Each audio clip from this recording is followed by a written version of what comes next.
Mengelola konservasi minerba. Kalau menurut Bapak, kira-kira apa maksudnya nih konservasi minerba? Mungkin pengoptimalan cadangan, Pak. Kalau konservasi kan optimalisasi ya, Pak arahnya, Pak. Bisa juga. Tapi kalau arti kata konservasi ini sebenarnya adalah pemeliharaan ya, pemeliharaan, perlindungan. Jadi memelihara hal-hal yang sudah ada gitu, hal-hal yang lama. Makanya kalau kita bicara partai politik, partai konservatif itu partai yang mempertahankan tradisi-tradisi lama. Partai yang moderat, lalu partai yang modern itu mungkin hal-hal yang baru ya. Jadi konservasi ini ya berusaha mempertahankan apa yang sudah ada dan kemudian meningkatkannya lah gitu istilahnya. Ya. Itu masuk kepada kata mungkin recovery. Jadi pemulihan, perbaikan ya. Jadi antara konservasi dengan recovery ini ya mereka akan saling bergandengan ya terkait dari unit kompetensi keempat ini.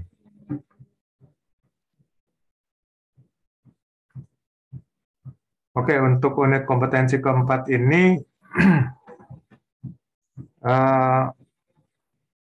dia hanya ada dua elemen kompetensi. Yang pertama menerapkan peraturan konservasi di bidang pertambangan, mineral, dan batu bara, dan juga pokok-pokok isi peraturan perundangan konservasi pertambangan mineral diterapkan dengan SOP. Lalu mengelola kegiatan yang menjamin terlaksananya program konservasi minerba. Jadi kalau kita lihat ya regulasinya adalah PP nomor 55 tahun 2010. Lalu Undang-Undang Minerba.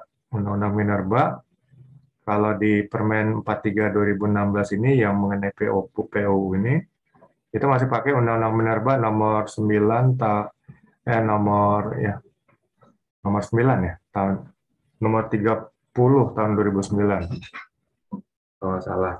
Sekarang kan udah ada yang terbaru nih Undang-Undang Minerba nomor 3 tahun 2020. Ya itu regulasinya ya.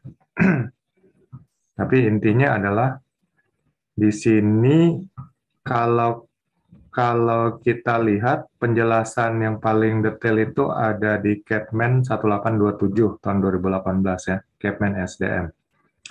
Itu di lampiran ke-6 atau ke-7. Itu khusus mengenai konservasi minerba. Nah, itu mungkin bisa dibaca-baca lagi. Jadi intinya konservasi minerba ini berbicara perencanaan recovery penambangan. Ya. Jadi perbaikan, pemulihan daripada penambangan baik itu mineral ataupun batu bara dan perencanaan recovery pengolahan. Kalau penambangan ini kan berarti mengeluarkan dari perut bumi nih, ya isi tambangnya baik itu mineral atau itu batu bara. Kemudian pengolahan ya berarti hasil penambangan itu diolah gitu ya. Nah di sini berarti konservasi ada dua hal, yaitu recovery penambangan. Itu bagaimana penambangan ini bisa mencapai titik yang maksimal ya daripada cadangan yang ada gitu istilahnya. Titik yang maksimal. Jadi kalau ditambang ternyata masih tersisa umpamanya 60-70% ya dari kandungan tambangnya, ya itu berarti itu tidak maksimal, ya tidak optimal lah istilahnya. Sedangkan perencanaan recovery pengolahan ini adalah bagaimana hasil tambang itu yang sudah dikeluarkan dari perut bumi itu kemudian diolah ya, diolah, dibersihkan ya, dikeluarkan dari kotoran-kotorannya dan segala macam. Ya. Sehingga ada istilah itu dibangun smelter lah ya, untuk pengolahan dan pemurnian ya. Jadi dulu kan biasanya tanpa diolah dulu, itu mentah-mentah aja umpamanya ya. Jadi batu-batuan atau bongkahan-bongkahan itu mungkin yang langsung diekspor, dan itu tentu harganya sangat rendah sekali dibandingkan dengan yang sudah diolah ya. Jadi ada mungkin puluhan kali lipat harganya jauh lebih mahal. Dan kemudian konservasi di sini juga masuk kepada pengolahan batu bara kualitas rendah dan juga pengolahan mineral kadar rendah dan mineral ikutan. Jadi batu bara kualitas rendah yang masih memiliki nilai keekonomian ya, masih memiliki nilai keekonomian. Nah, itulah yang diusahakan untuk bisa dijual ya. Mungkin caranya nanti dicampur dengan batu bara kualitas yang tinggi, sehingga hasil campuran itu ya itulah bisa menghasilkan batu bara yang bisa dijual di pasaran. Kemudian mineral kadar rendah juga ya. Mineral kadar rendah ini juga nanti bisa diolah ya, di recovery, sehingga nilai keekonomiannya itu meningkat. Ya mungkin dengan metode-metode seperti ada yang disebut regen ya. Regen itu dicampurkan dengan reaksi kimia sehingga dia lebih bersih, kadarnya jadi lebih meningkat dan seterusnya.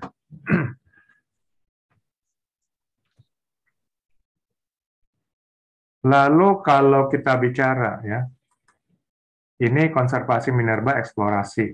Nah, ini nanti ada konservasi minerba produksi.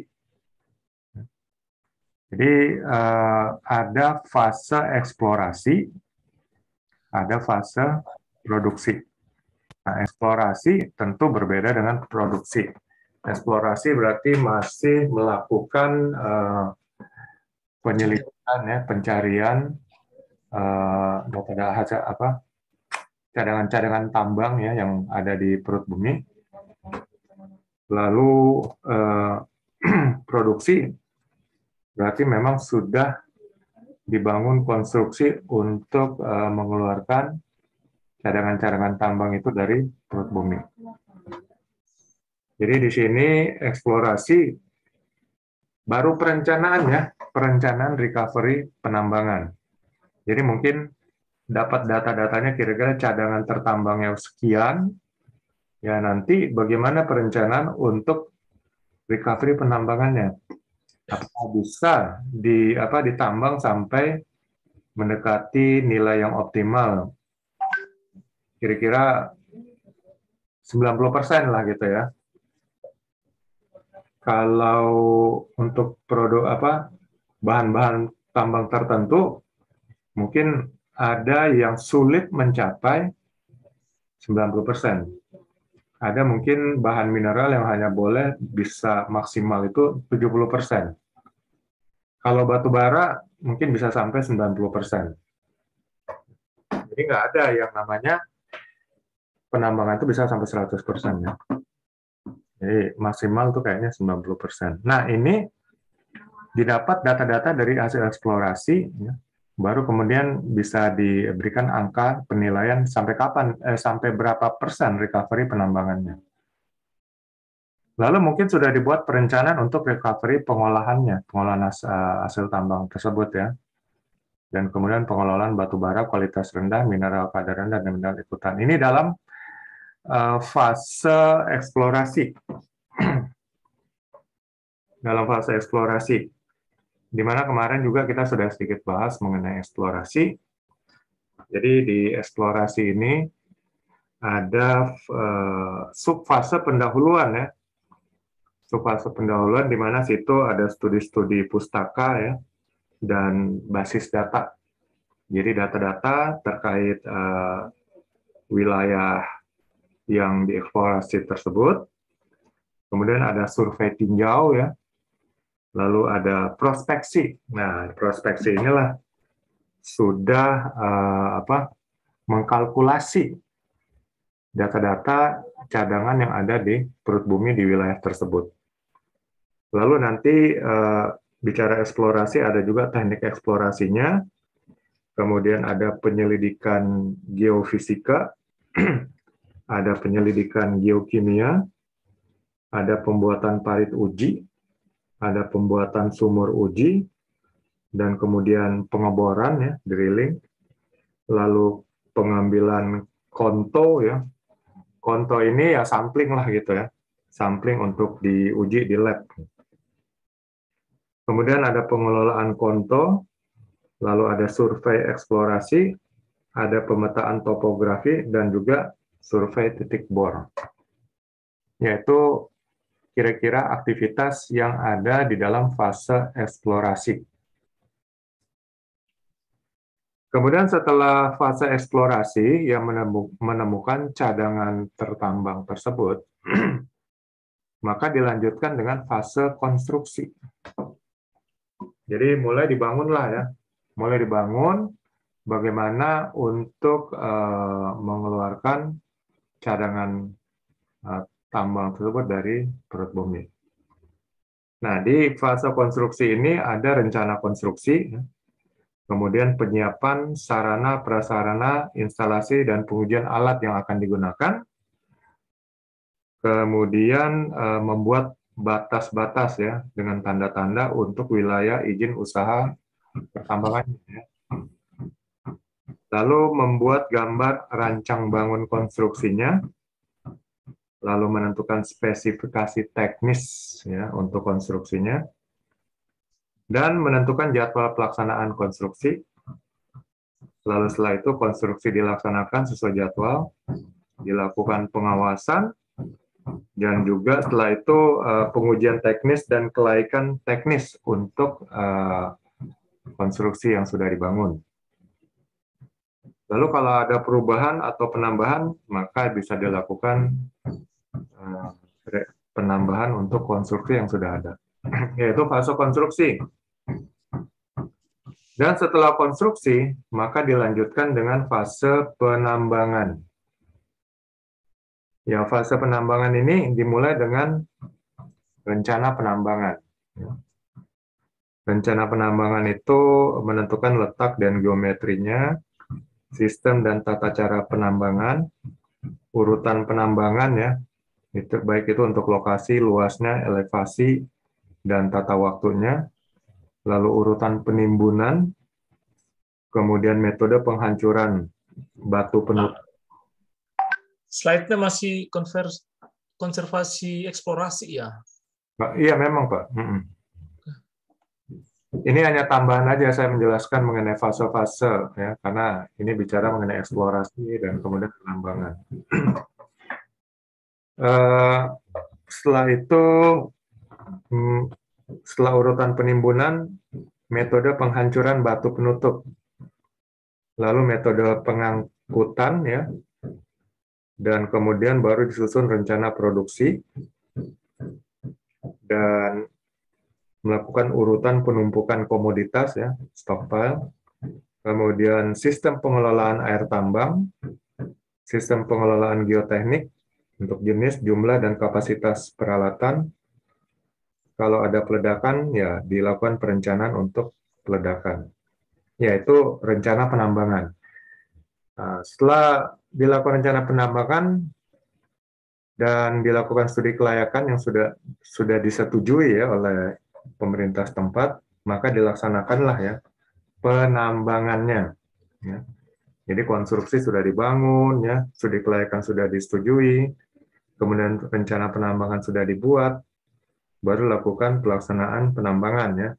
Pertama pelaksanaan itu mungkin dengan land clearing, kemudian penanganan tanah pucuk atau topsoil, jadi dipindahkan ke tempat tertentu, kemudian penghancuran batu-batuan, pengupasan bahan penutup, pengupasan material lumpur, penimbunan batuan penuh, ya, baik di outpit dam, ya, di luar area penambangan, atau di inpit Jadi area tambang yang sudah selesai ditambang itu bisa juga ditaruh untuk tempat penimbunan batuan-batuan penutup.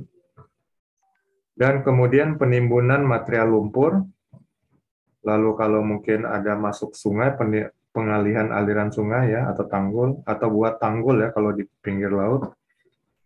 Lalu pengalihan jalan umum, kalau tambang itu ada terkait dengan jalan umum.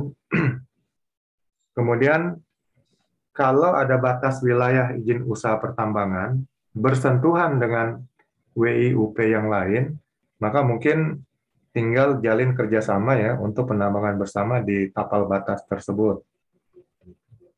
Lalu setelah itu dilakukan penggalian ya, kemudian sembari pengelolaan air tambang, kemudian pengelolaan stockpile ya, atau penumpukan minerbanya, pembuatan jalan tambang, dan juga mengelola peralatan-peralatan tambang. Nah, itu pada fase penambangan. Nah, ini hanya ada tambahan aja untuk fase-fase ya Pak ya, mulai dari eksplorasi, konstruksi hingga penambangan. Kemudian dibedakan juga setelah itu mungkin ada pengangkutan juga perlu diperhitungkan ya dalam fase penambangan. Apakah menggunakan truk-truk DT atau HD, atau menggunakan konveyor, atau menggunakan lokomotif atau lori, atau ada juga untuk mineral tertentu dengan menggunakan pipa. Ya. Dan juga ada juga yang nanti menggunakan tongkang. Lalu setelah itu akhirnya fase terakhir adalah pengelolaan pasca tambang, yaitu fase-fase yang ada ya. Kemudian untuk jenis-jenis tambang itu ada tambang bawah tanah ya.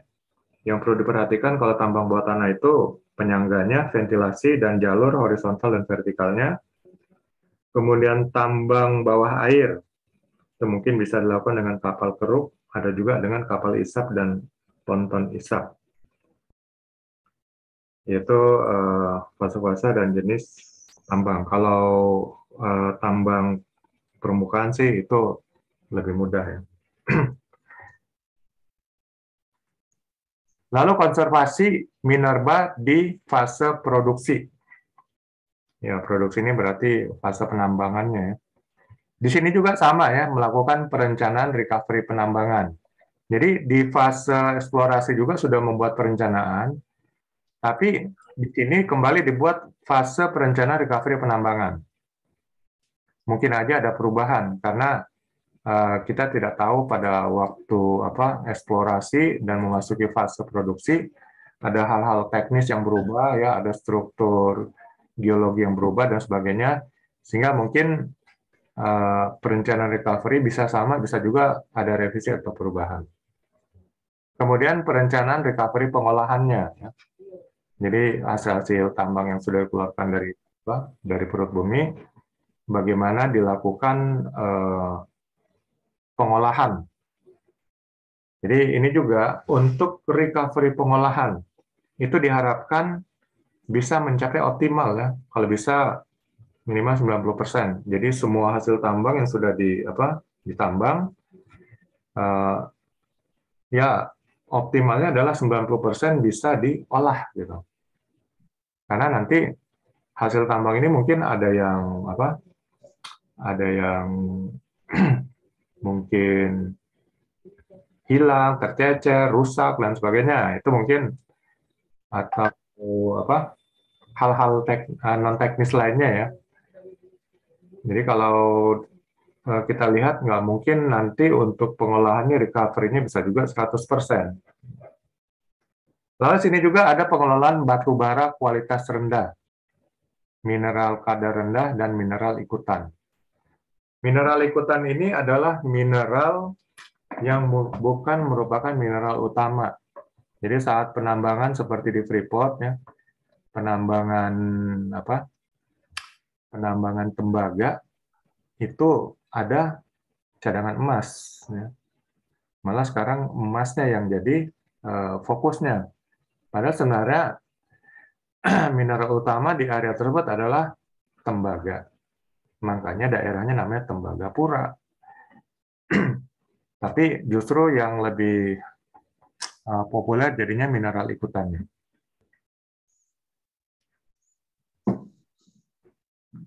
Setelah itu ada pemanfaatan batu bara kualitas rendah, mineral kadar rendah, dan mineral ikutan.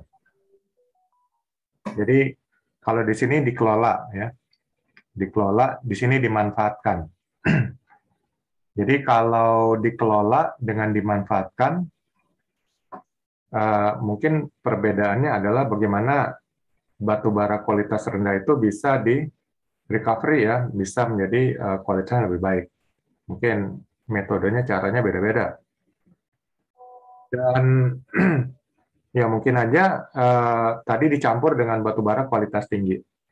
Kalau pemanfaatan, ini berarti ada aktivitas-aktivitas tertentu seperti PLN yang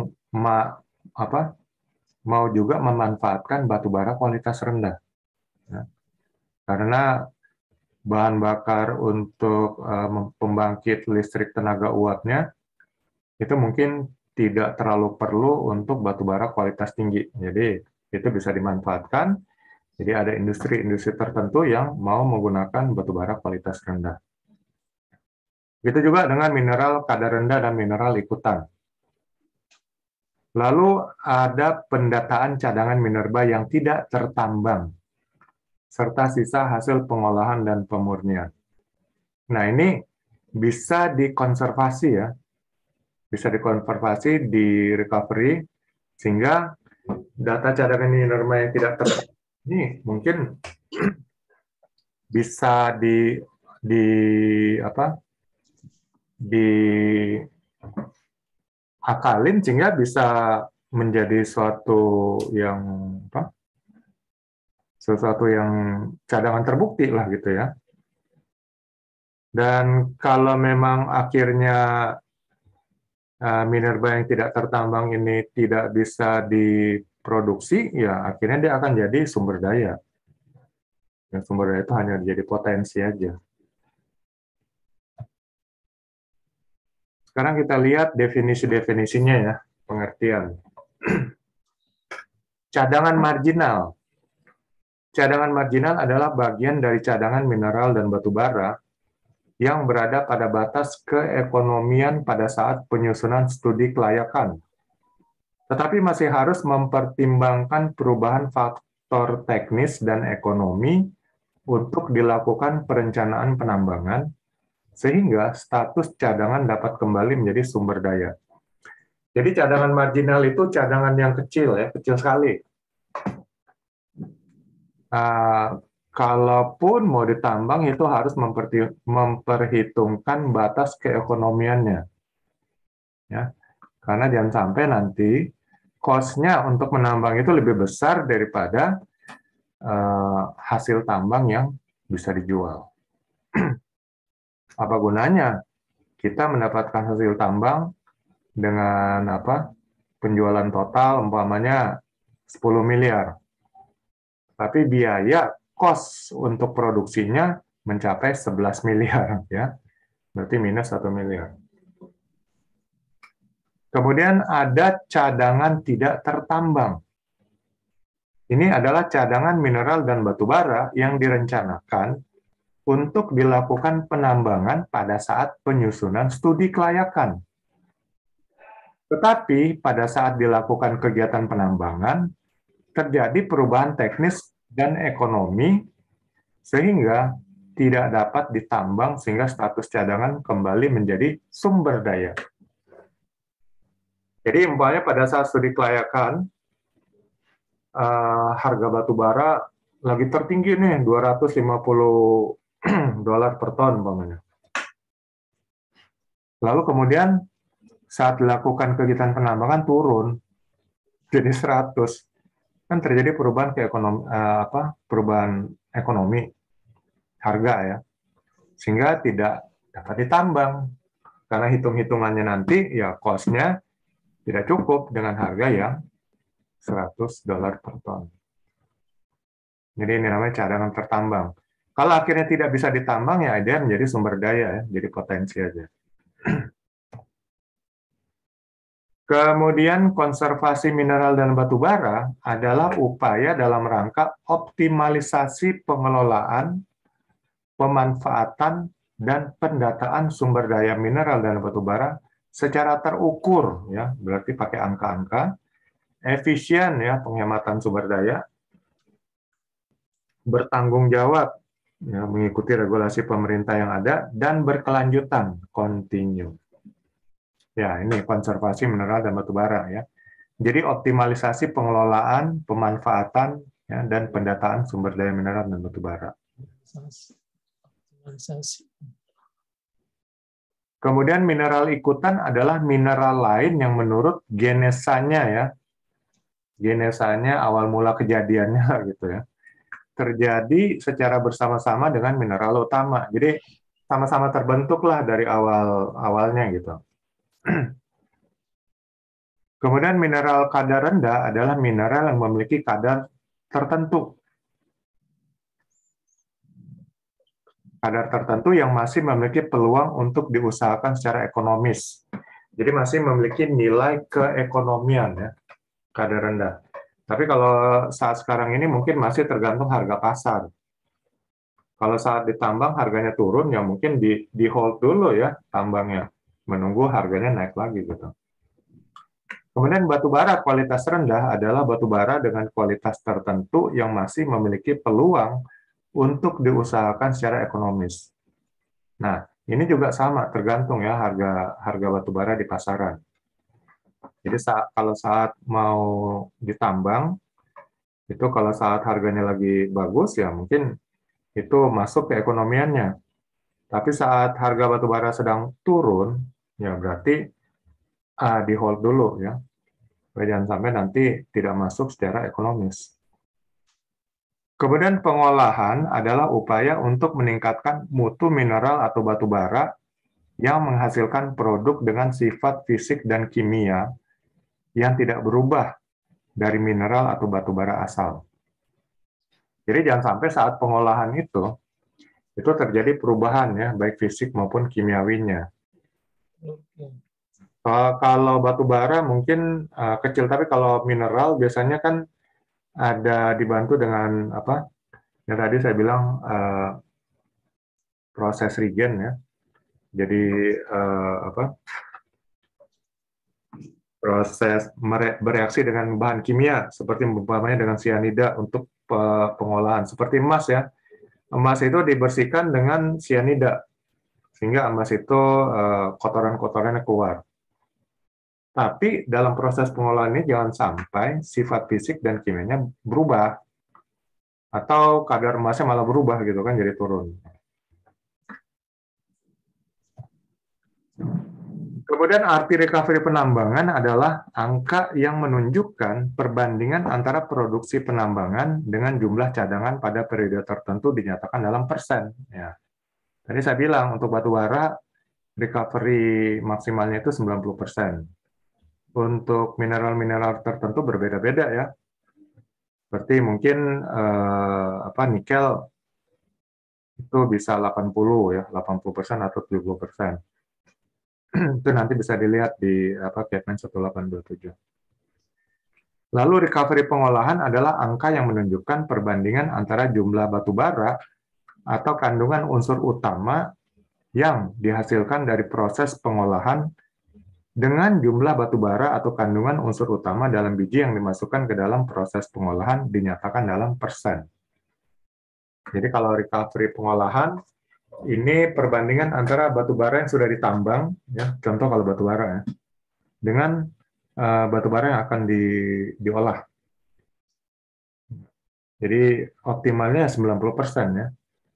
Kalau kurang dari itu mungkin tentu hasilnya adalah buruk gitu. Perencanaan dan pelaksanaan recovery penambangan dan pengolahan. Jadi sebelum melaksanakan recovery penambangan dan pengolahan, perlu dilakukan perencanaan, ya. Di sini studi kelayakan dan kajian, ya, serta kajian teknis terkait penambangan. Lalu melaksanakan kegiatan penambangan sesuai perencanaan hasil studi kelayakan dan kajian. Jadi dilakukan dulu studi kelayakan, ya. Studi kelayakan, apakah recovery memang benar-benar bisa dioptimalkan, ya, baik itu recovery penambangan maupun recovery pengolahan. Utamanya recovery penambangan, ya. Tentu akan melihat struktur kondisi geologis di tempat tersebut. Kalau akhirnya terlalu banyak batu-batuan penutup, ya, dan kemudian terlalu dalam ke perut bumi dan sebagainya, tentunya recovery-nya tidak akan sampai ke 90%, mungkin di bawahnya gitu kan. Ya, 80% mungkin atau 70%. Tapi kalau strukturnya memang mudah untuk dilakukan penambangan, maka recovery-nya bisa maksimal, ya. Bisa hingga mungkin 90%.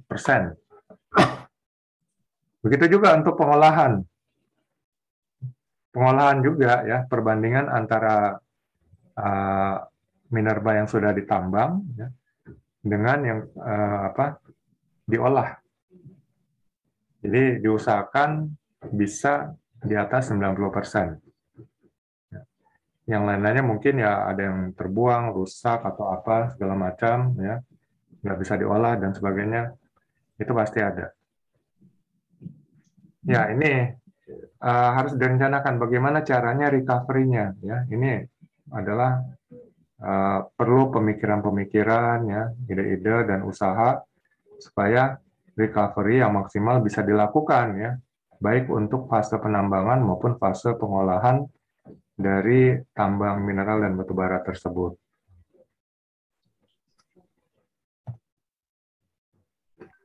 Pengelolaan batubara dan mineral kualitas rendah. Pertama, mendata, ya, kualitas rendah dan sebarannya, ya, di mana wilayahnya aja. Lalu dilakukan upaya optimalisasi pengelolaan dalam kriteria penetapan cadangan pada studi kelayakan. Jadi upaya optimalisasi pengelolaan dalam kriteria penetapan cadangan pada studi kelayakan. Jadi nanti sebarannya mungkin bisa ketahuan, ya, batubara yang atau mineral kualitas rendah.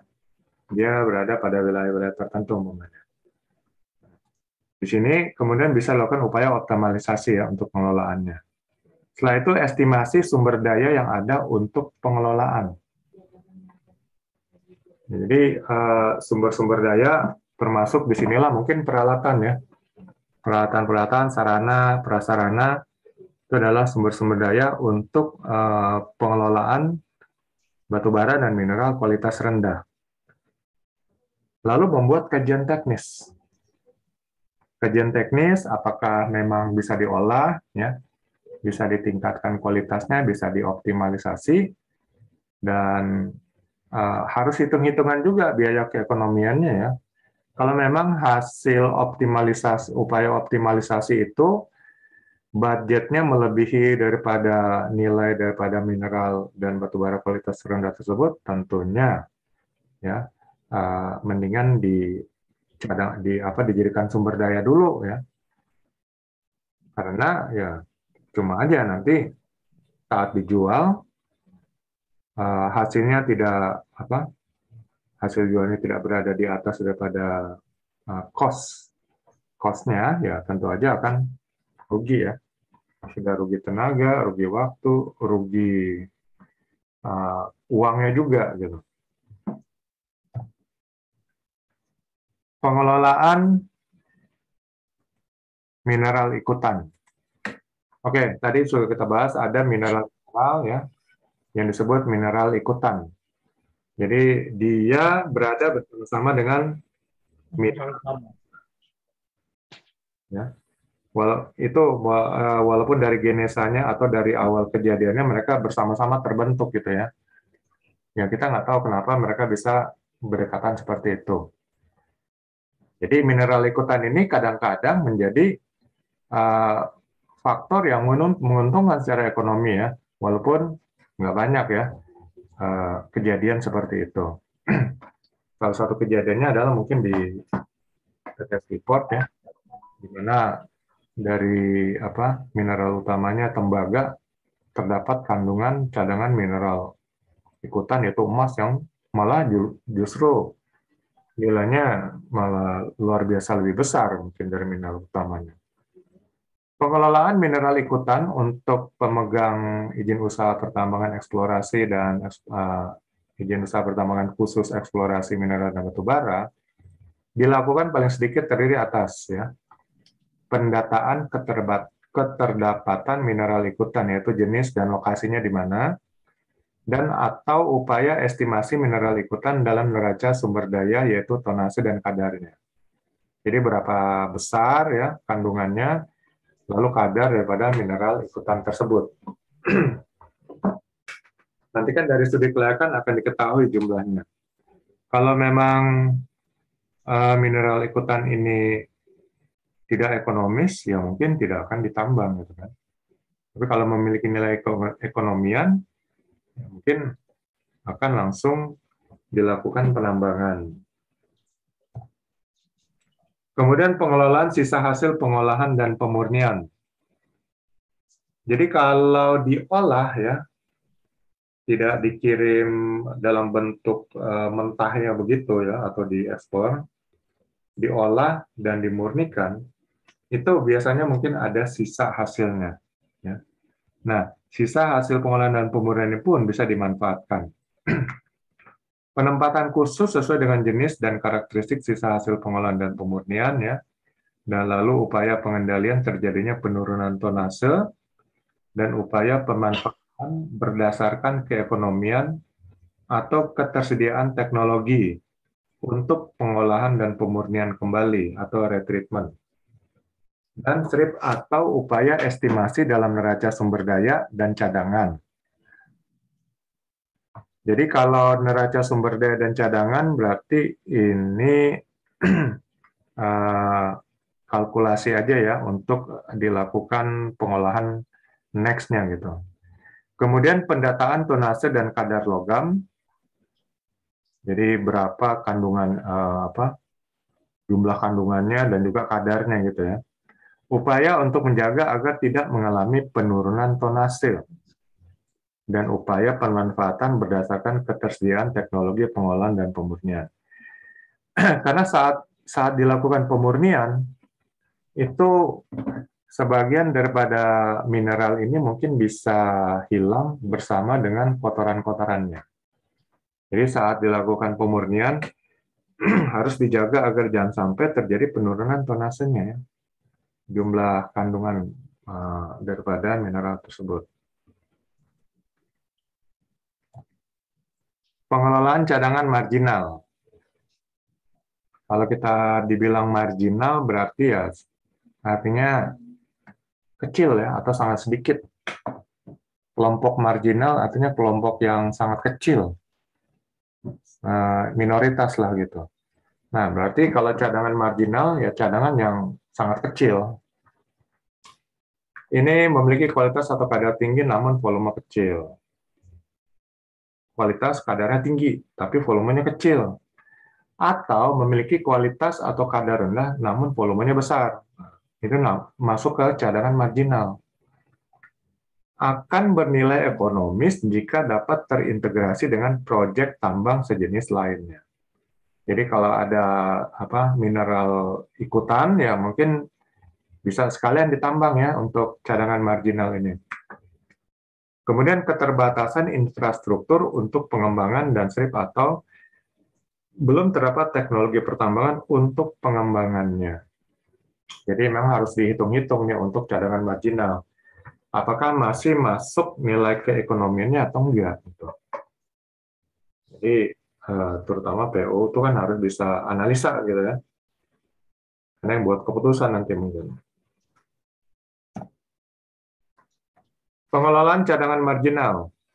Pelaksanaan pengelolaan cadangan marginal oleh pemegang IUP, operasi produksi, dan IUPK operasi produksi, mineral dan batu bara dilakukan paling sedikit terdiri atas, ya pertama didata ya lokasi, tipe endapannya, dan kedalaman daripada lokasi cadangannya. Kemudian tipe endapannya mungkin apakah terdapat batu-batu penutup yang besar, keras, dan sebagainya ya. Kemudian pendataan tonase dan kualitas batu bara atau kadar mineral. lalu upaya pemanfaatan berdasarkan ketersediaan teknologi pertambangan dan perubahan keekonomian. Jadi hal-hal ini harus dihitung untuk pengelolaan cadangan marginal ya. Di mana tempatnya, tipe endapannya, apakah sulit ditambang dan sebagainya ya, kedalamannya. Lalu jumlahnya atau nasenya, lalu kualitasnya. Tuh. Lalu ada nggak teknologi untuk pengelolaannya? Ya, untuk menambangnya, dan lihat juga harganya pada saat tersebut. Kalau memang harganya lagi bagus, ya mungkin cadangan marginal ini bisa dikelola dan ditambang. Pemanfaatan minerba kualitas rendah. Ya, ini juga optimalisasi atau recovery ya untuk minerba kualitas rendah. Upaya meningkatkan kualitas dengan cara pencampuran batu bara kualitas rendah dengan batu bara kualitas lain, ya, yang tentunya lebih tinggi. Upaya pengolahan batu bara kualitas rendah dengan melakukan kegiatan peningkatan mutu batu bara.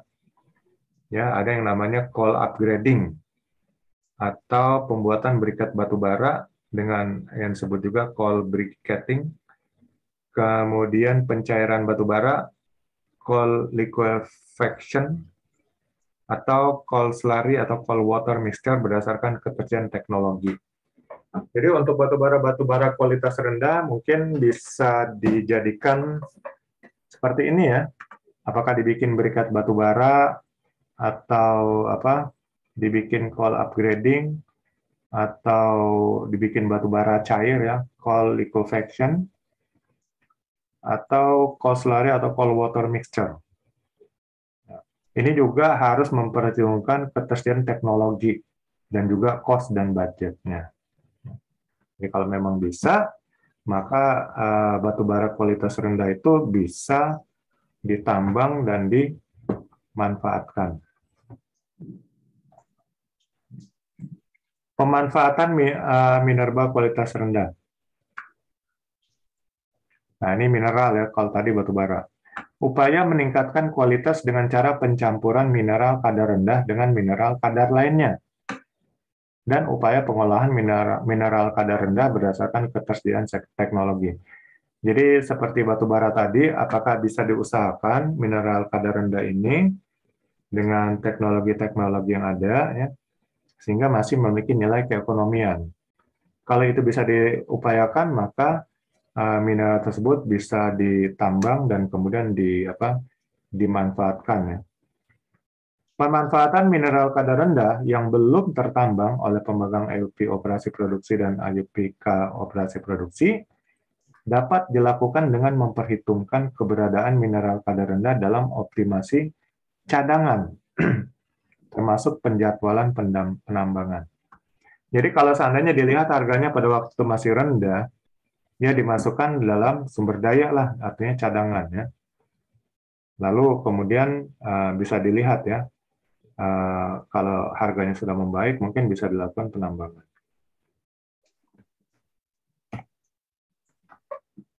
Evaluasi penerapan konservasi minerba. Evaluasi recovery penambangan dan pengolahan. Ya. Jadi setelah upaya melakukan konservasi minerba, kita harus evaluasi juga. Ya. Evaluasi ini berarti menganalisa antara perencanaan yang kita buat ya, dengan fakta-fakta yang kita lakukan ya. Apakah mencapai atau searah dengan tujuan yang kita inginkan atau enggak. Jadi evaluasi recovery penambangan dan pengolahan. Kita lihat apakah recovery benar-benar bisa dioptimalkan ya. Bisa mencapai angka 90%. Begitu juga dengan pengolahannya. Kalau memang tujuan maksimalnya adalah angka 90% dan ternyata hanya mencapai 80%, dievaluasi. Kenapa nggak bisa sampai ke 90% ya? Apa hambatan dan masalahnya di situ? Kemudian evaluasi pengelolaan minerba kualitas rendah ya, mineral ikutan serta cadangan marginal. Jadi ini juga dievaluasi ya. Apakah bisa dilakukan pengelolaan dari minerba kualitas rendah dan juga mineral ikutan, serta cadangan yang sangat sedikit dari minerba tersebut. Kalau bisa ya sesuai dengan yang kita lakukan, tapi tidak mencapai sesuai dengan yang kita harapkan, masalahnya di mana gitu. Nah, jadi harus dievaluasi semuanya. Kalaupun berhasil ya dievaluasi ya.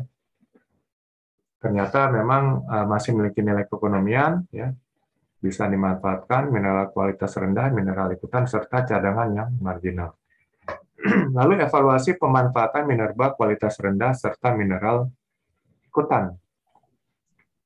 Ya, nanti mungkin ada batu bara kualitas rendah yang masih ada industri yang mau memakainya, bisa dimanfaatkan, dievaluasi apakah harganya masuk gitu. Jadi jangan sampai ditawar harga terlalu rendah dan akibatnya profit perusahaan juga semakin menipis. Lalu evaluasi pendataan cadangan minerba yang tidak tertambang serta sisa hasil pengolahan dan pemurnian. Jadi nanti didata juga nih cadangan minerba yang tidak tertambang yang yang akhirnya menjadi sumber daya, apakah kedepannya masih bisa ada kemungkinan untuk ditambang. Ya, tergantung mungkin dari peralatan teknologinya dan kemudian recovery-nya apakah bisa dilakukan atau harga daripada minerba tersebut ya. Kalau memang dia minerba termasuk yang kualitas rendah. Ya, ini evaluasi ya. Ini melakukan bagaimana perencanaan dilakukan dengan aktivitas yang sudah dilakukan terkait perencanaan tersebut. Ya, ini tadi unit kompetensinya mengelola konservasi mineral dan batu bara. Pertama, menerapkan regulasi peraturan pemerintah, ya. Kemudian mengelola kegiatan yang menjamin terlaksananya program konservasi minerba. Nah, sekarang kita lihat langsung. Kalau kemarin kan saya nggak nunjukin yang langsung dari Permen nomor 43 tahun 2016. Jadi sekarang saya copy-in di sini. Nah, ini ya. Jadi ini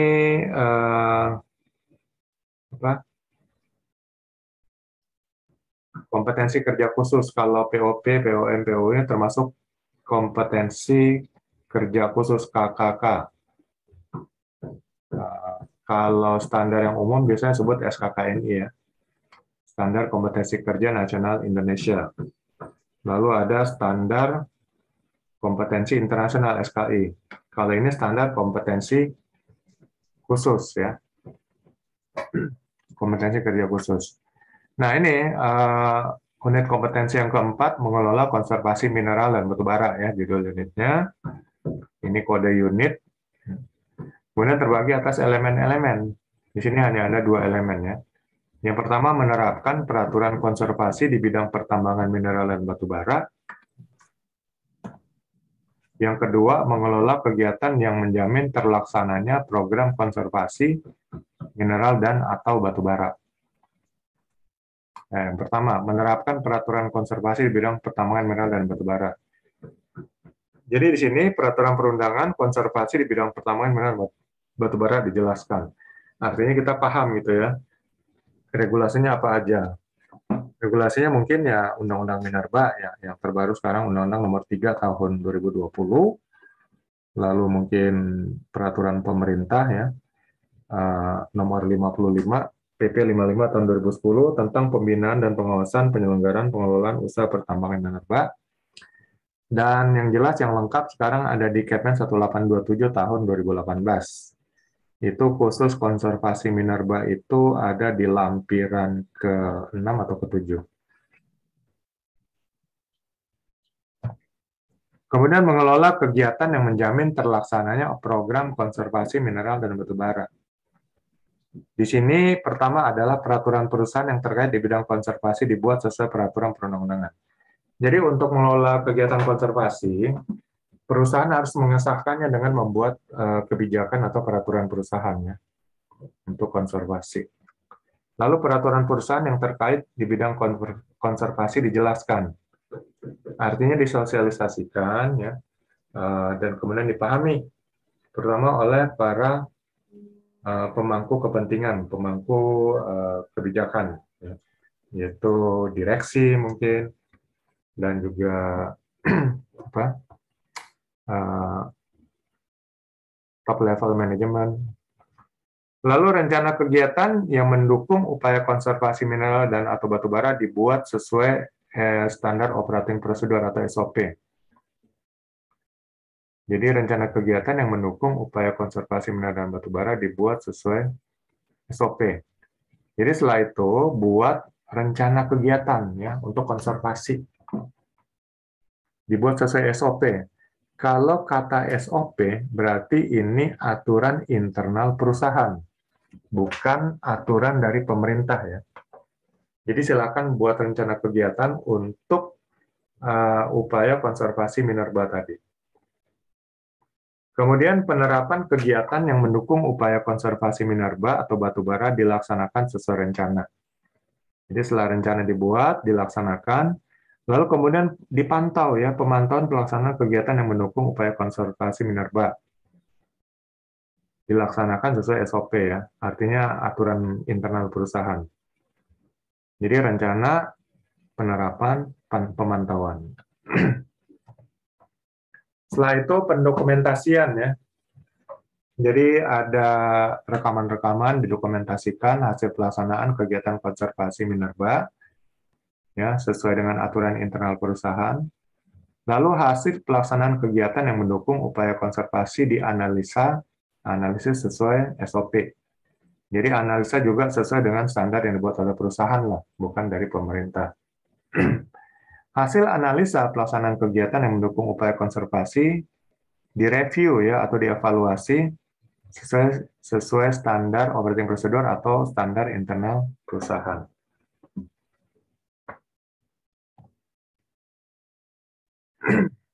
Oke, itu semua mengenai konservasi minerba. Sekarang tugasnya, jika Anda menjadi KTT ya, seandainya menjadi KTT, apa yang akan Anda rencanakan dan lakukan terkait konservasi minerba ya di perusahaan pertambangan yang Anda pimpin. Nah, itulah tambangan. Jadi, apa yang akan Anda rencanakan dan lakukan terkait konservasi minerba?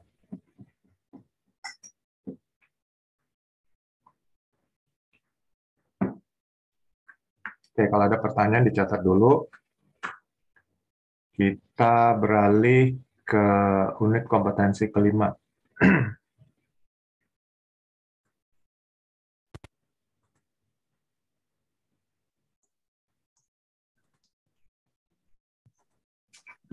Teknis pertambangan mineral dan batu bara.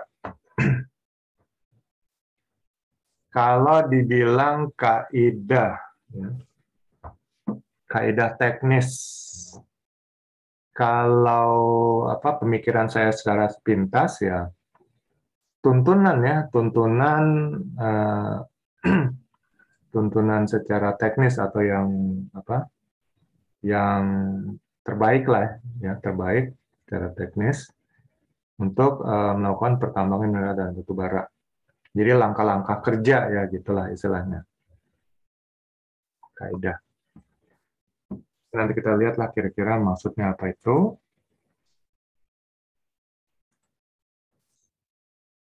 Oke, unit kompetensi yang kelima, mengevaluasi penerapan kaidah teknis pertambangan mineral dan batu bara. Jadi di sini evaluasi.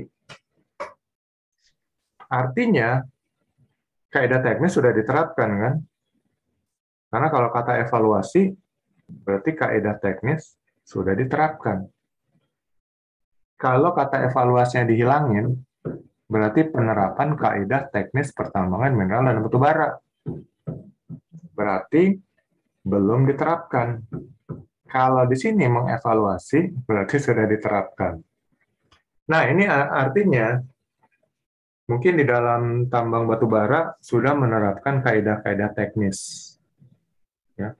Walaupun mungkin tidak sama 100% dengan yang diatur oleh SDM. Ya, jadi untuk kaidah teknis ini sebenarnya tidak menjadi satu mandatori, ya. Harus ada begini, harus ada begitu, enggak. Namanya kaidah teknis. Mau diikutin ya bagus, nggak mau diikutin punya metode teknis yang lebih baik ya is okay aja kan. Jadi kalau kita bilang yang namanya kaidah teknis itu mungkin bisa merupakan cara-cara, ya, metode, lalu mungkin sarana prasarananya. Mungkin antara satu perusahaan tambang dengan perusahaan tambang lainnya mungkin ada perbedaan-perbedaan, ya. Tapi mungkin ada beberapa bagian ya kaidah teknisnya yang sama. Intinya, kaidah teknis apapun yang kita terapkan dalam pertambangan mineral dan batu bara, ini harus kita evaluasi. Jadi jangan sampai kaidah teknis yang tidak efektif, tidak efisien, tetap kita pertahankan. Akibatnya, kita akan banyak rugi waktu, rugi tenaga, ya, rugi biaya, ya karena mungkin tidak efektif dan tidak efisien. Jadi seorang PU harus bisa mengevaluasi ya penerapan kaidah teknis di pertambangan yang tempat dia melakukan aktivitas atau pekerjaan.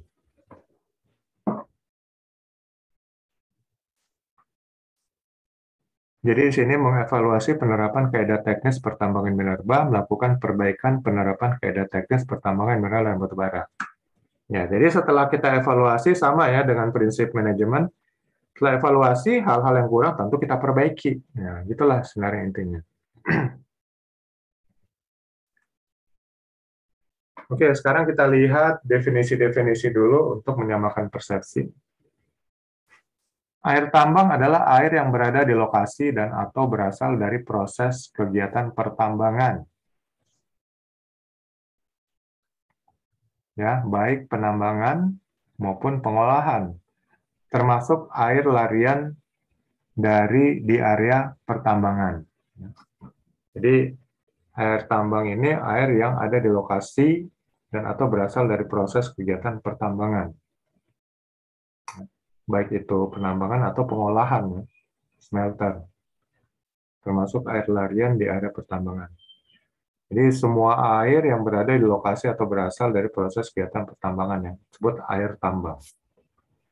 Kemudian alat pertambangan adalah peralatan yang digunakan yang menjadi bagian dari satu sistem operasional tambang, mulai dari eksplorasi, konstruksi, penambangan, pengolahan dan atau pemurnian, serta pengangkutan yang tidak terpisahkan. Jadi alat tambang ini ya semua alat ya, mulai dari fase eksplorasi sampai kepada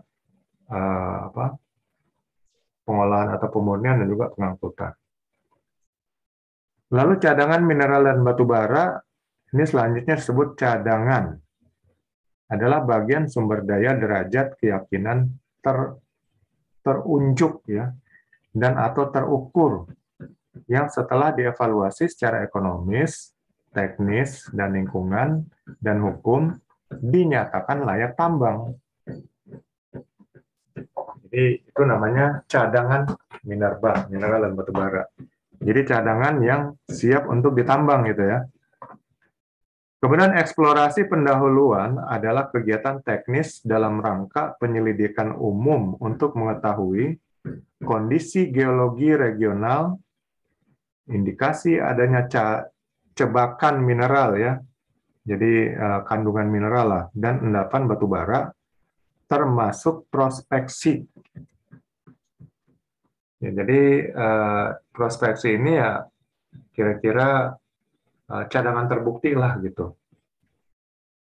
Eksplorasi rinci adalah kegiatan teknis dalam rangka memperoleh informasi secara terperinci dan teliti tentang lokasi, bentuk, dimensi, sebaran, kualitas, dan sumber daya terukur dari komoditas tambang. Jadi ada eksplorasi pendahuluan, ada eksplorasi rinci ya. Ya, ini bedanya untuk pendahuluan ya, kegiatan teknis dalam rangka penyelidikan ya. Masih penyelidikan umum untuk mengetahui kondisi geologi regional, indikasi adanya kandungan mineral dan endapan batu bara. Lalu yang rinci ini adalah kegiatan teknis dalam rangka memperoleh informasi secara terperinci dan teliti tentang lokasinya, bentuk, dimensi, sebaran, kualitas, dan sumber daya terukur dan komoditas tambang.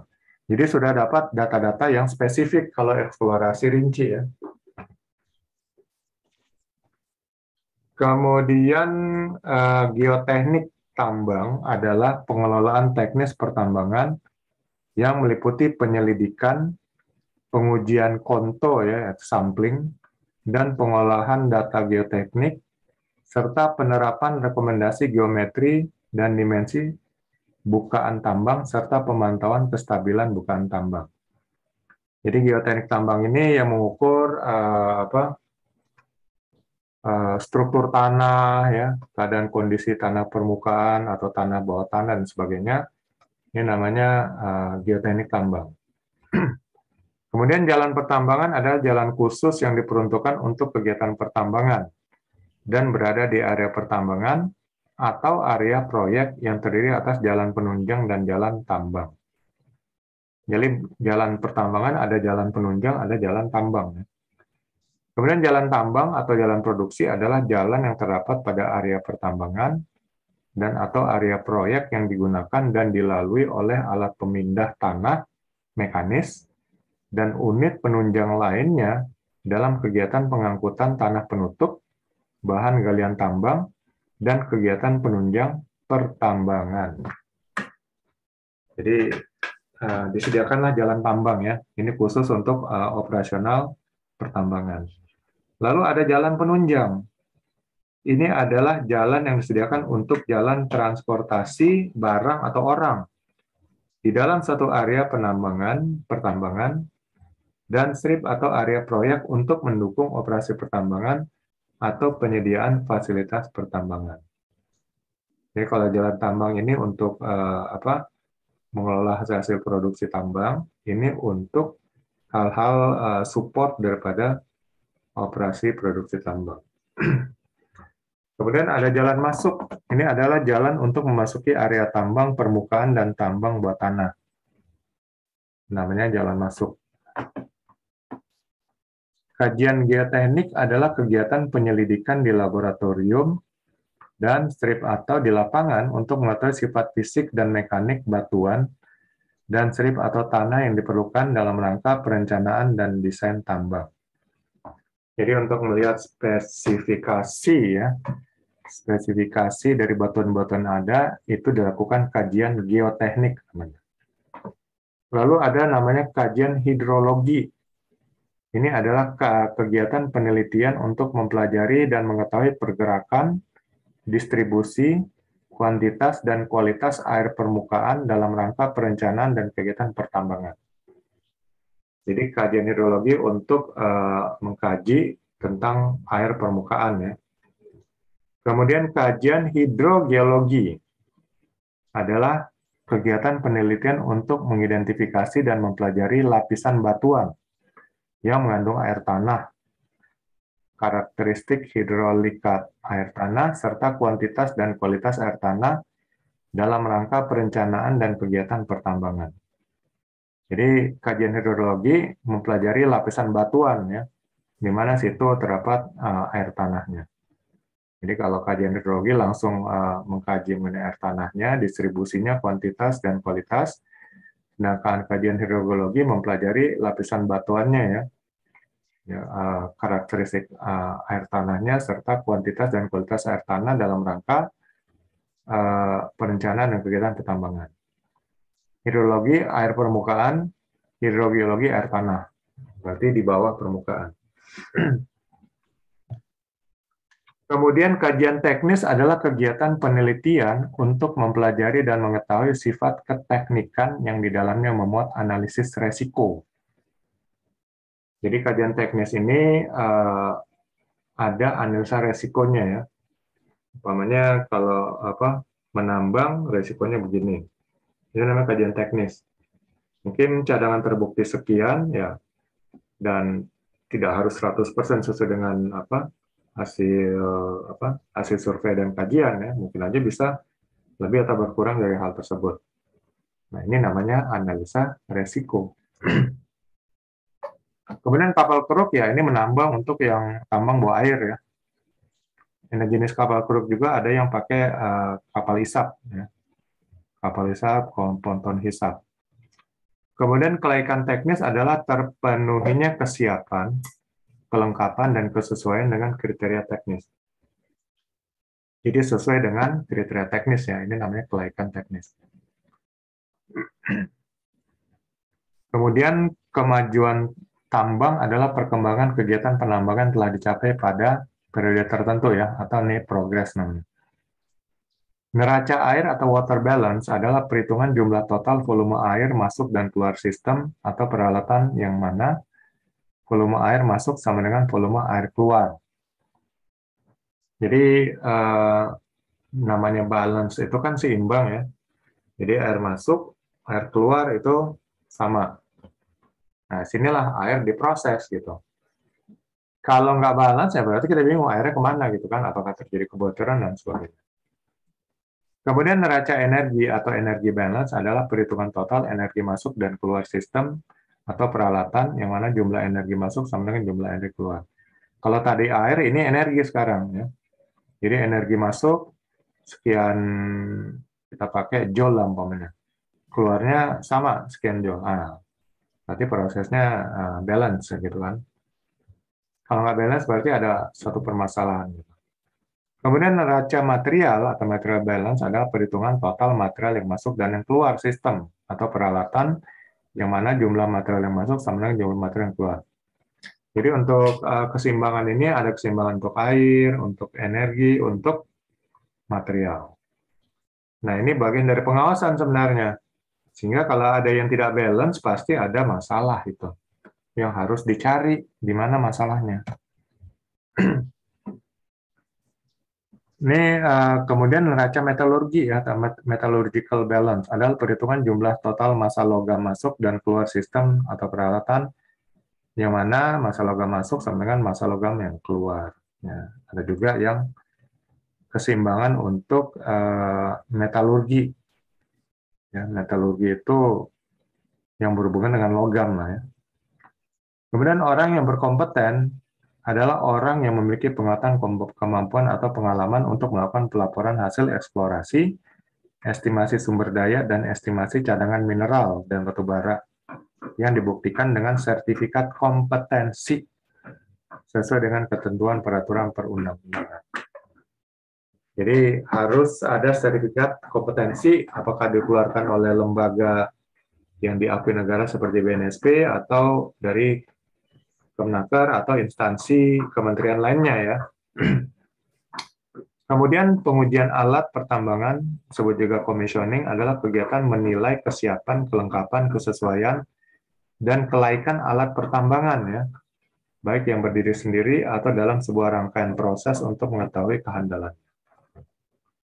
Lalu penyangga alami adalah batuan dengan dimensi tertentu yang ditinggalkan ya, yaitu tidak ditambang pada tambang bawah tanah dan difungsikan sebagai penyangga. Jadi penyangga alami ada juga itu yang batuan besar yang tidak ditambang yang kemudian menjadi penyangga untuk struktur tambang bawah tanah.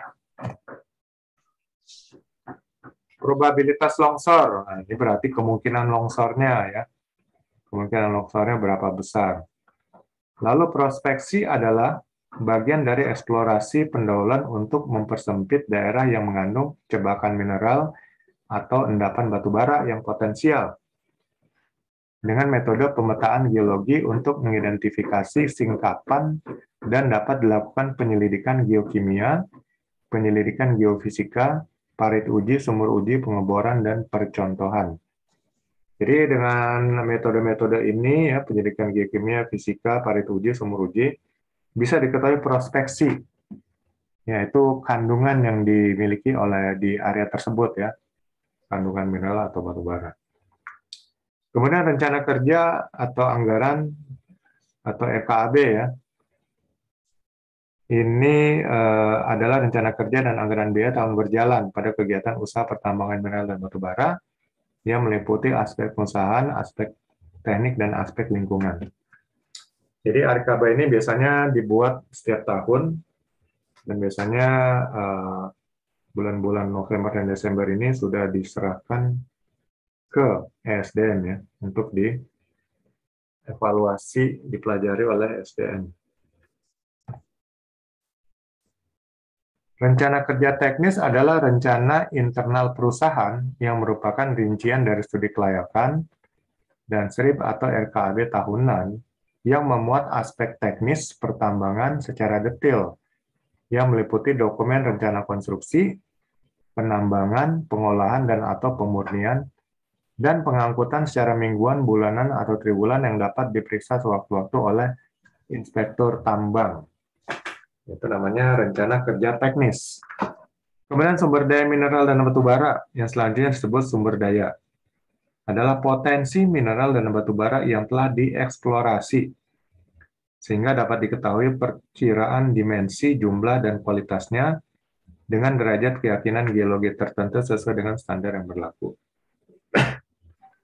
Lalu survei tinjau adalah bagian dari eksplorasi pendahuluan untuk mengidentifikasi daerah yang berpotensi bagi keterdapatan mineral pada skala regional, terutama berdasarkan hasil studi geologi regional, di antaranya pemetaan geologi regional, penginderaan jauh, dan metode tidak langsung lainnya, dan inspeksi lapangan pendahuluan yang menarik kesimpulan berdasarkan ekstrapolasi.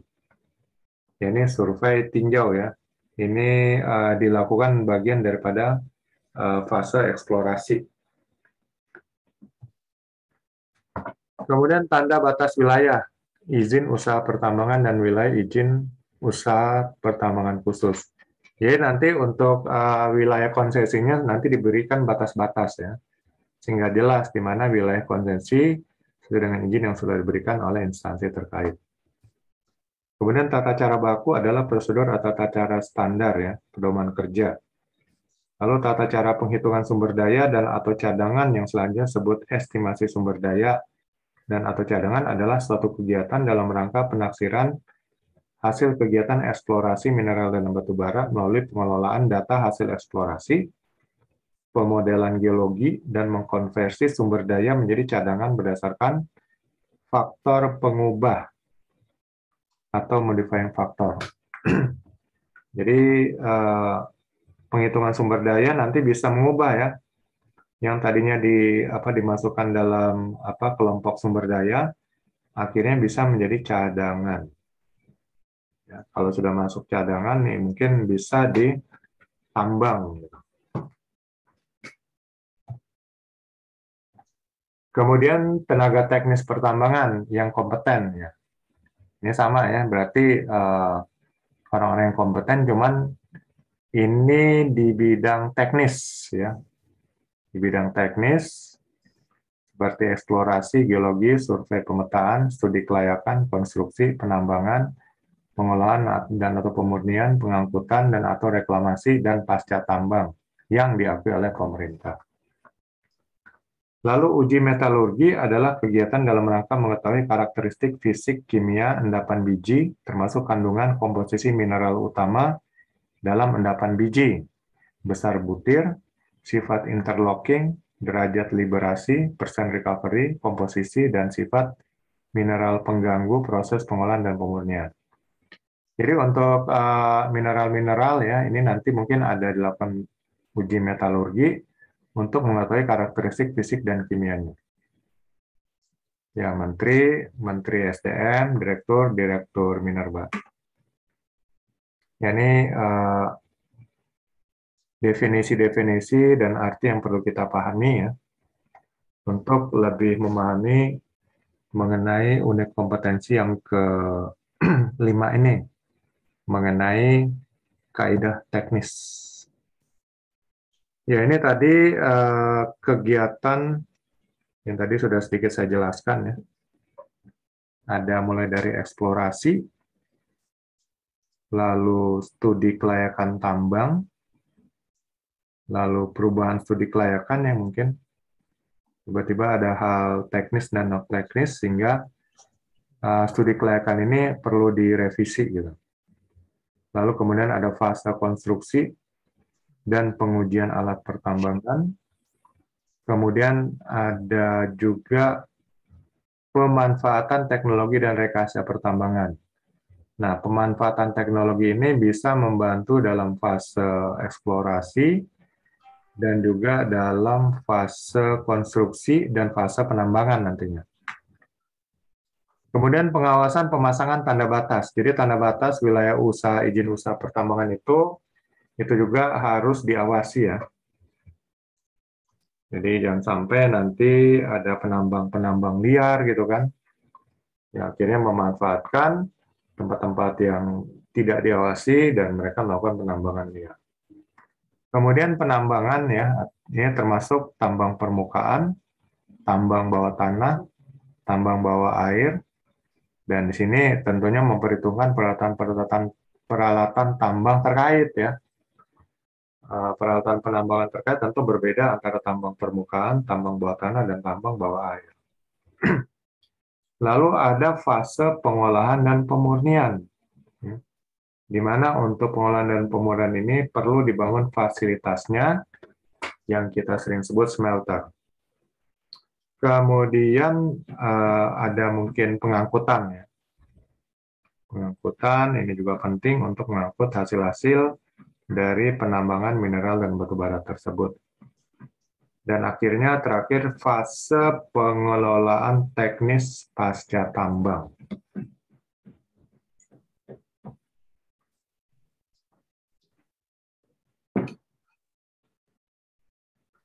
Untuk tadi ya,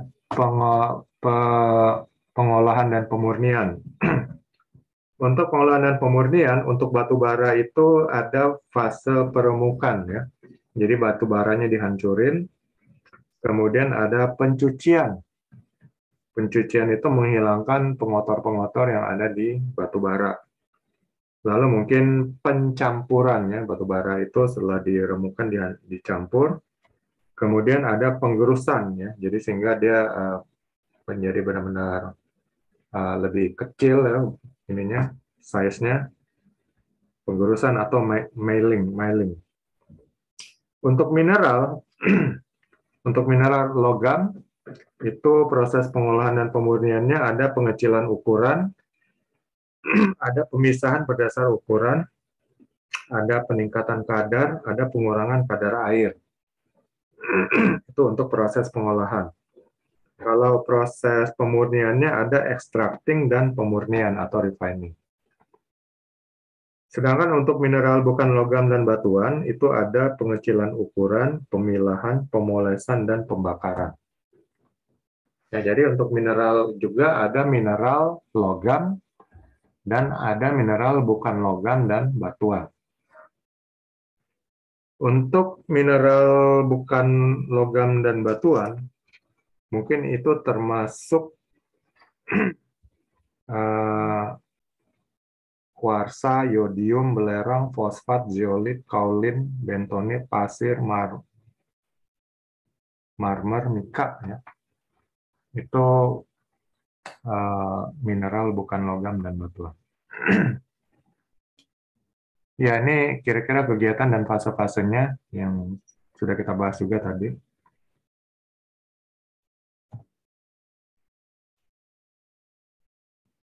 Nah, ini SKKNI-nya ya, atau kalau di PU SKK-nya, standar kompetensi khususnya. Jadi hanya ada 2 elemen kompetensi untuk unit kompetensi kelima, mengevaluasi penerapan kaidah teknis pertambangan mineral dan batu bara.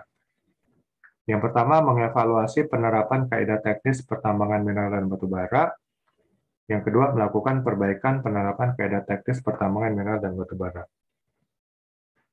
Nah, kita lihat kalau memang dibentuknya seperti ini nih aslinya.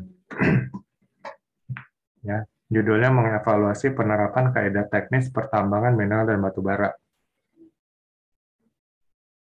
Deskripsinya, unit kompetensi ini berhubungan dengan sikap, pengetahuan, dan keterampilan yang dibutuhkan dalam mengevaluasi, penerapan kaidah teknis pertambangan mineral dan batu bara. Nah, untuk dinyatakan kompeten menurut BNSP, ini ada 3 faktor ya, sikap, attitude, pengetahuan, knowledge, dan keterampilan atau skill. Kalau menurut saya sih, yang lebih objektif pengetahuan dan keterampilan. Kalau sikap ini lebih subjektif ya.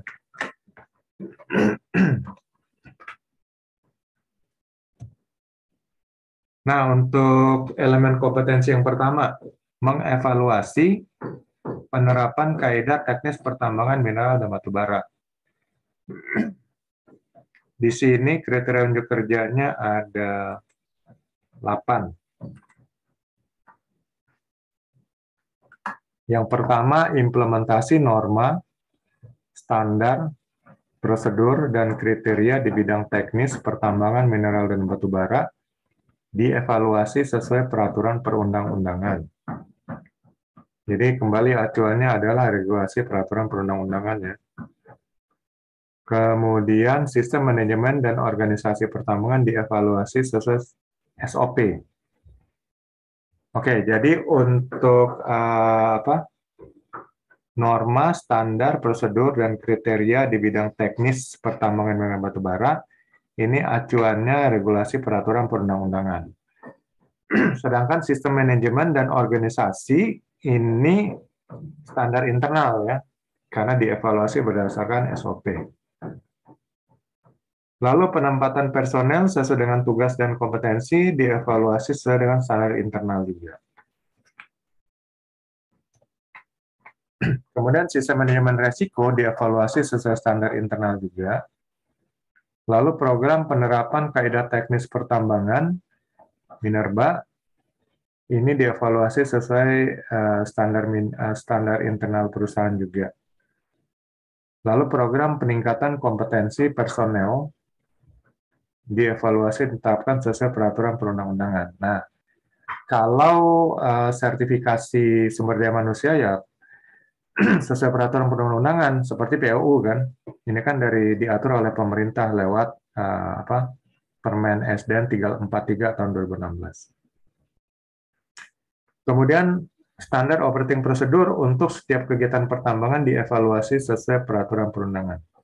Jadi standar-standar internal SOP dari perusahaan nanti juga dievaluasi berdasarkan peraturan perundangan. Ya. Jadi nggak boleh melenceng juga dari regulasi yang sudah diatur oleh pemerintah.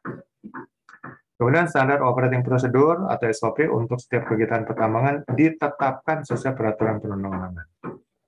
Jadi setelah dievaluasi sesuai dengan peraturan perundangan ditetapkan ya. Jadi menjadi standar internal untuk perusahaan.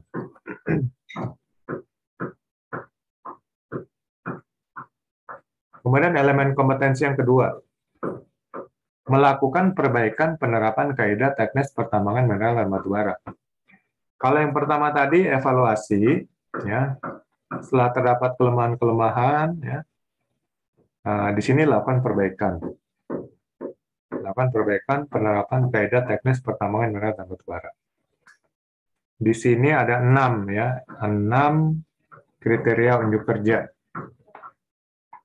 Yang pertama, sistem manajemen dan organisasi pertambangan disempurnakan sesuai SOP atau standar internal perusahaan.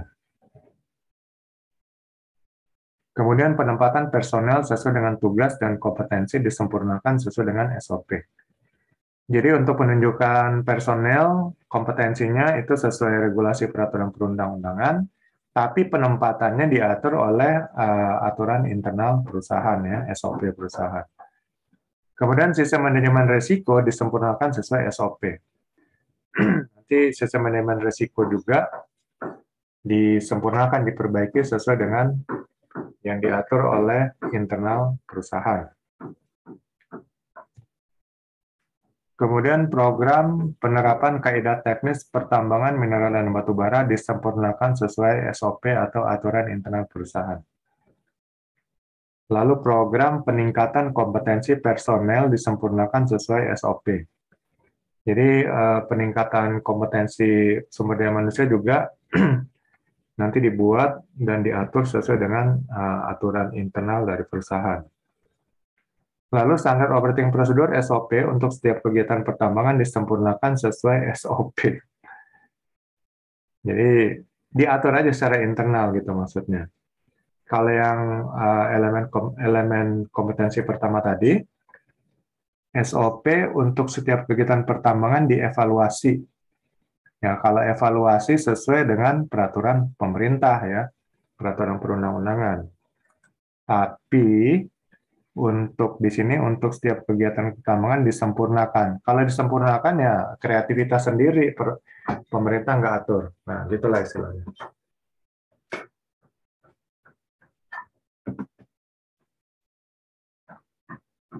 Oke, jadi kesimpulan materi hari kedua ini kita sudah bahas unit kompetensi keempat, konservasi minerba. Ini menekankan tugas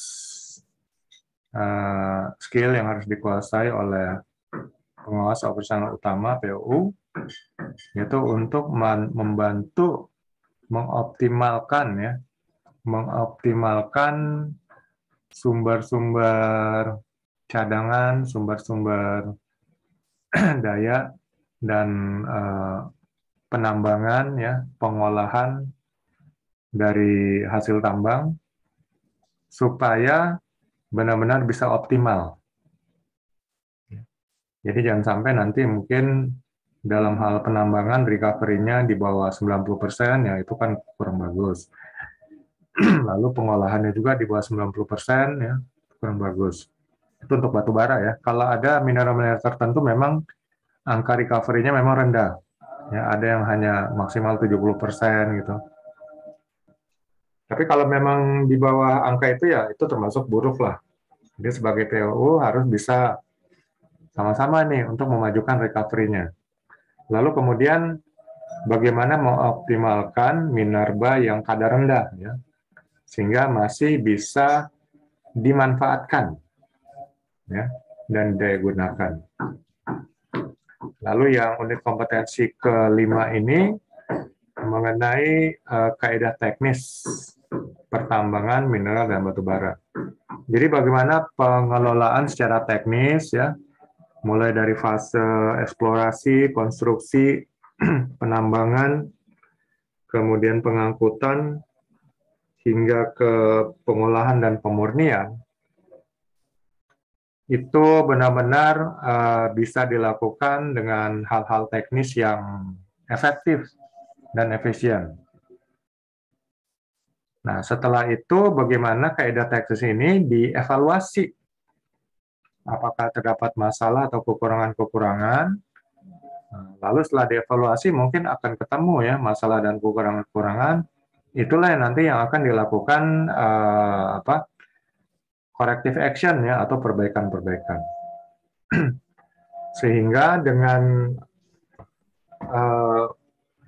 melakukan kaidah teknis yang lebih baik, maka tentu performa perusahaan tambang akan menjadi lebih baik. Ya.